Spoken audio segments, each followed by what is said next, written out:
Leila, la dernière fois que tu t'es battue, c'était au début de l'année.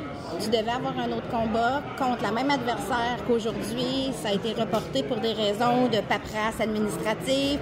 Tu te bats pour un titre, ton premier titre, ceinture WBO. Premièrement, je veux savoir, un titre, ça change quoi? Puis deuxièmement, quand on parle d'inactivité pour un boxeur, qu'est-ce qu'on veut dire? Parce que tu es au gym aussi, là. Oui, bien, le titre, ça change quoi? C'est une motivation de plus pour moi. Tu sais, je suis prête, je me suis entraînée fort. Fait que c'est juste un bonbon de plus que je peux aller chercher.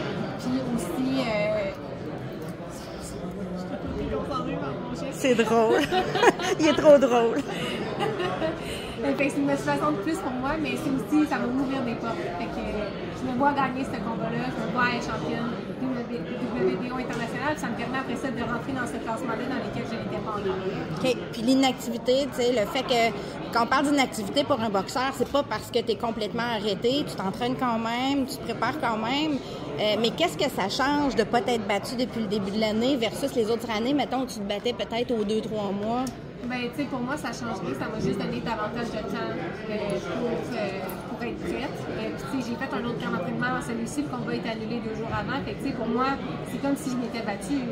Le combat en tant que tel, c'est quasiment la partie facile du camp parce qu'on souffre en tabarouette dans le camp. C'est l'examen final. Exactement. Si t'as bien étudié. C'est pas long, un combat versus tout l'entraînement puis le camp d'entraînement. Okay. C'est pour toi, dans le fond, tu te vois, tu te visualises avec le titre. Tu visualises quoi pour la suite aussi? T'aimerais-tu te rebattre cette année? Est-ce que c'est trop tôt pour penser à ça? Je pense pas que ce soit trop tôt d'y penser. C'est sûr que je veux être le plus active possible quand même.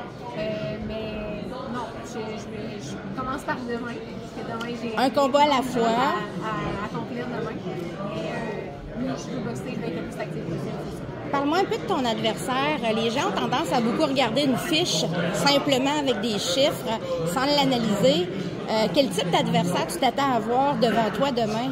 Ben, tu sais, c'est un petit peu dur de savoir à quoi m'attendre parce qu'elle a comme 2 styles. T'sais, son dernier combat contre Moneo, elle était plus du reculon. Elle tournait plus autour, tandis que dans d'autres combats, je l'avais vu vraiment être agressée. À la guerre, un peu.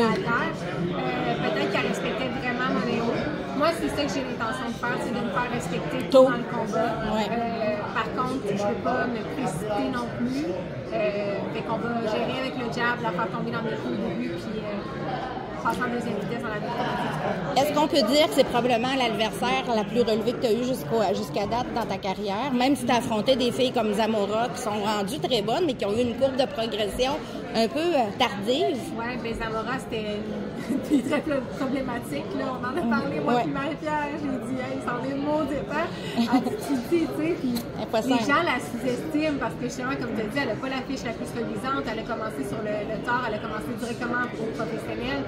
Mais elle est forte, cette fille-là, elle cogne fort, elle n'arrête pas. Fait que c'était vraiment un combat très difficile. Mais Lisbeth a plus d'expérience. Lisbeth a plus d'expérience. Elle est plus technicienne aussi. Fait que je pense que ça va être un peu un style de combat que je vais apprécier, que je vais aimer. On est dans ça va bien matcher ton style. Je pense que oui. Fait que, tu sais, moi, j'aime ça me déplacer. Elle a l'air d'aimer ça se déplacer aussi. Fait que je pense que ça va être un beau combat de part et d'autre de la technique. Tu as une mascotte qui te suit pas mal partout. On la voit beaucoup sur tes réseaux sociaux. Il se comporte très bien quand même. Je vois qu'il est très attiré par ton plat de fruits qui traîne là depuis tantôt. Donc, je vais te laisser déguster ton plat de fruits et même partager avec ton animal. Je pense qu'il s'attend à avoir un reward vu que c'est bien comporté à la pesée. Je te souhaite une belle continuité, Leila. Merci. Merci à toi.